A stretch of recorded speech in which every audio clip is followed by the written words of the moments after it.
मित्र नमस्कार। मैं आज ये कद्दू की एक बेल है और मैं आपको कुछ चीज़ें दिखाता हूँ कि ये पत्ता है, ये पीला पीला होने लगा।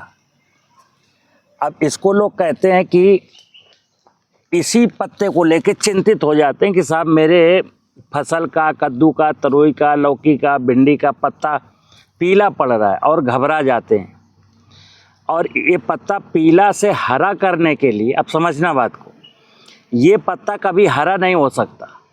ये पीला पड़ गया तो पड़ गया, लेकिन ये किसान इसको लेके चिंतित हो जाता है। ये पत्ता लेके, ये पत्ता लेके, ये पत्ता लेके, सब पत्ते पीले पड़ रहे हैं।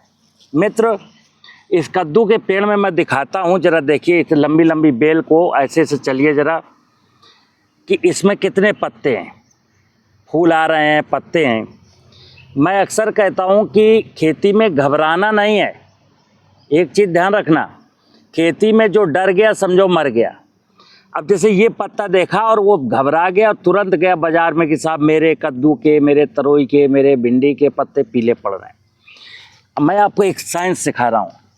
अब एक पत्ता ये है, ये देखिए, इस पत्ते में ये बीमारी है। अब इसको कोई कहेगा बीमारी भी है साहब, कीड़ा भी खा गया है साहब, मेरी पत्ती में कीड़ा लग गया, बीमारी लग गई, घबरा गया।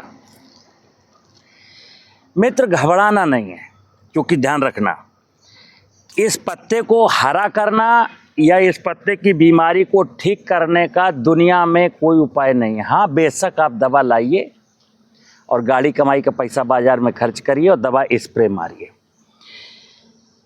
ईश्वर ने, प्रकृति ने किसी भी पेड़ में, किसी भी वनस्पति में जो प्रकृति की व्यवस्था है, 2 टाइम्स से ज़्यादा, यानी 2 गुना से ज़्यादा ग्रीनरी परमात्मा ने दे के भेजी है। और कहा गया दाने दाने पर लिखा है खाने वाले का नाम। इस नेचर में भी बहुत सारा ऐसा अरेंजमेंट है कि सब ये चलता रहता है। अब आप देखिएगा कि इतने पत्ते हैं, ये फोटोसिंथेसिस, पत्तों का काम है, इन ग्रीन पत्तों का काम है सूरज की रोशनी से भोजन बनाना। अब इस कद्दू के एक बेल में ऐसे ऐसे कम से कम 300 पत्ते हैं। 300 पत्तों में मित्र अगर 10 पत्ते, 15 पत्ते, 20 पत्ते, 50 पत्ते, 100 पत्ते तक ऐसे हो जाएं तो आपको डरने की ज़रूरत नहीं है। अगर नहीं डरेंगे तो ये क्रॉप ठीक से चलेगी। डर गए और इस पर फफूंदनाशक, इंसेक्टिसाइड अगर डालने लगे तो गए काम से। क्या होगा? हम इस सॉइल की बायोडाइवर्सिटी को, सॉइल के ऊपर की बायोडाइवर्सिटी को, दोनों को ख़त्म कर देंगे। और डाली गई दवा, इस कद्दू का जो फल आएगा, मैं दिखाऊं, जैसे कद्दू का फल लगा हुआ कहीं, ये फल लगा हुआ है,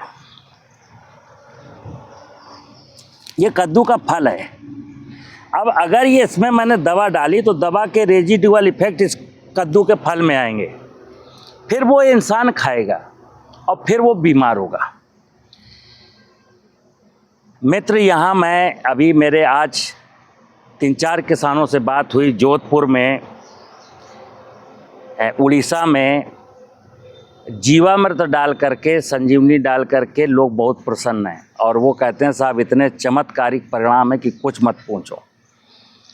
मैं अक्सर किसान भाइयों से कहता हूँ कि रासायनिक दवाएं किसी भी समस्या का समाधान नहीं है। रासायनिक दवाएं, चाहे वीडीसाइड हो, इंसेक्टिसाइड हो या फंजीसाइड हो, आपकी समस्याओं को और बढ़ाते बढ़ाते बढ़ाते चले जाते हैं।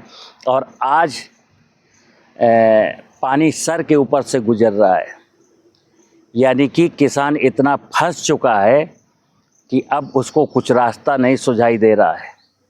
सारी की सारी आमदनी दवाओं में और फर्टिलाइज़र में चली जा रही है। एक ही चीज़ मैं कहता हूँ, जैसे देखिए करेला का पेड़ है, इसको हमारे यहाँ कोई, ना तो मैंने यहाँ फर्टिलाइज़र डाला है, ना हमने यहाँ कोई पेस्टिसाइड डाला है, कुछ भी मत डालिए। आपका काम केवल और केवल इतना है कि आप ज़मीन को रिच बनाइए और ज़मीन के आसपास की बायोडाइवर्सिटी को रिच बनाइए। और ये पेस्टिसाइड जितने भी हैं ये बायोडाइवर्सिटी को ख़त्म करते हैं, सॉइल के बेनिफिशियल माइक्रोब्स को मारते हैं। आज जीवामृत का विज्ञान चल रहा है कि जीवामृत। अब आप इस ज़मीन में जीवामृत डालेंगे, उसके बाद फिर इसमें कुछ सिस्टेमिक इंसेक्टिसाइड डालेंगे। मित्र ये क्या कर रहे हैं? मैं किसानों को भरोसा दिलाता हूँ कि आप ध्यान रखिए। देखा मेरे अभी ये 1 महीना पहले का बोया गया सब पेड़ लगाया हुआ है और देखिए कितना खूबसूरत है।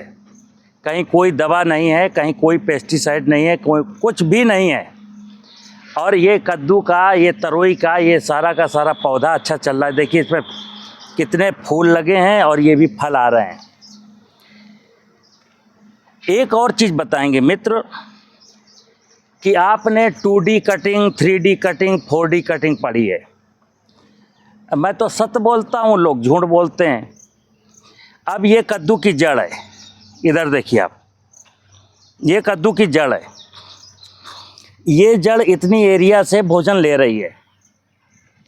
अगर यहाँ पर ऑर्गेनिक कार्बन सफिशिएंट क्वांटिटी में है, अगर यहाँ ऑर्गेनिक कार्बन सफिशिएंट क्वांटिटी में है, तो ये कद्दू बिना 3D 4D कटिंग किए हुए बहुत बृहद आकार लेगा और खूब अच्छे फल आएंगे, खूब अच्छी फ्रूटिंग होगी।